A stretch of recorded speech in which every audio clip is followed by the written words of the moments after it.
What have you thought about this tournament so far? I think it's been a mild success. I wouldn't say like home run or anything like that, but that's just because it's in its infancy stage. Like this is the first year of it. I Hmm. think to expect something to be just this huge success right off the bat is a little unrealistic. There was going to always be some tweaks that are needed. More than anything, I think it gets people caring about late November basketball instead of, oh well, I don't even pay attention to the NBA until the All-Star break, or I don't pay attention to the NBA until Christmas Day. That should be when the season starts. You kind of hear that a lot, especially from college basketball fans, that Yeah, um, only they feel like these early months are, and not valuable to the regular season. We get teams caring a lot more, we get players caring a lot more, but more importantly, fans.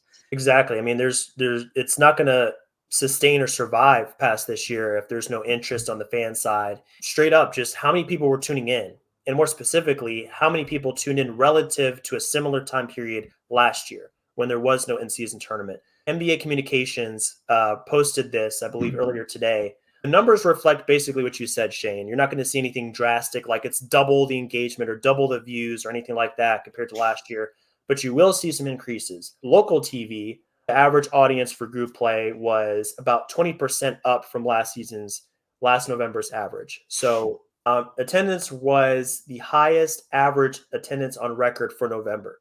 18,206 was the average.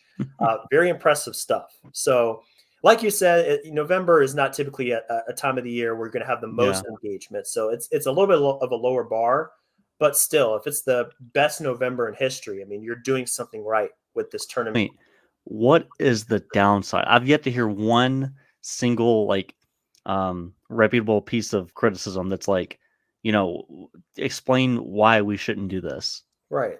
Yeah, if you give me a good reason why, I could see like people saying, "Oh, extra wear and tear in people's body." Well, that's not the case because it's the same amount of games, right? Mm-hmm. Unless Or you're talking about the final, then you have one extra game. But to this point, there have been exactly. no extra games played.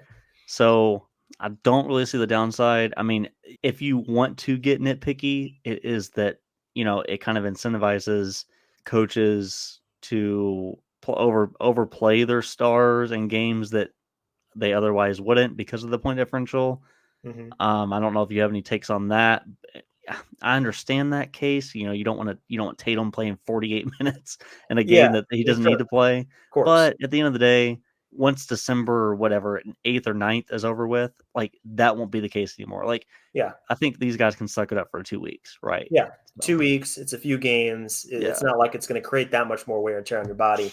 So, I mean, the payoff, I think, is worth a few extra minutes per game. It's yeah, not going to be a huge factor. We got to talk about social media. That's another major factor of engagement for the NBA. Best November ever for social media in the NBA space. 3.9 billion video views in that yeah. regard. And then finally, League Pass, which at times is the bane of our existence, just depending on where you watch it at. But despite that, uh, group play nights on League Pass were up 25% versus a comparable time period in November of last year. So across the board, marginal increases. And then you look at that one game on national TV, big time game when you have a lot of history and key matchups involved. That was up almost the double the same time period of Hmm. last year. So my general takeaways from the in-season tournament so far, well received. Most people on Twitter that I see, they start talking about it. They say, "Hey, I wasn't a fan in the beginning. I'll admit I had skepticism, but I've come to enjoy it. I think it's a good idea." That's generally what I've been seeing on social media from most people that talk about Hmm. it. The media coverage has been consistent, like throughout the week. In between, they say, "Hey, this Friday we have two more games in group play coming up. These two teams in Group A of the West and Group B of the East." Just keeping fans updated as far as like what's coming down the pipeline. Yeah. Now, of course, keeping track of the standings, that's something that I think needs to be addressed going forward, and we'll talk about that when we get to the point differential section. But lots of excitement, lots of buzz, social media, on TV. Everybody seems to be excited about these matchups coming up, especially when there is added incentive like, hey, it's the Kings. We've lost whatever it was, like 10 of the last 11 regular season meetings, something like that against the Warriors. Like, we really want to get this game. Things like that will drive engagement up. It's kind of like a multiplier effect when you have the in-season tournament itself, which is already going to generate more excitement. Then you have history between these teams added on top. It's just going to make it even more of a attractive product. So Hmm. yeah, definitely well received across the league. Keeping games on the same nights every week, I think that's another point, another win. I think it would be a disaster if the games were changing every week, like Monday, Yeah. Thursday, Tuesday, Friday. Like people would be so confused if they're Hmm. not already confused now. So And that's another good. thankfully one of those days is not the weekend because people, Yeah. let's be honest, like you and I are sickos. We watch basketball on the weekend, but Mhm. like other people are hanging out with the family, right? Exactly. So It's not their priority. They'll be watching yeah. college football like you mentioned before. It's a big competitor around this time period. So yeah, I mean, I think overall we're in agreement there, Shane. Really good performance overall in the in-season tournament. It's a good stepping stone. It's a good foundation to lay and Hmm. say, hey, this is a good product. It can be better, but for the first year, it's like we're talking about a rookie that comes into the league and they have good performances, a little bit up and down, but you see the flashes.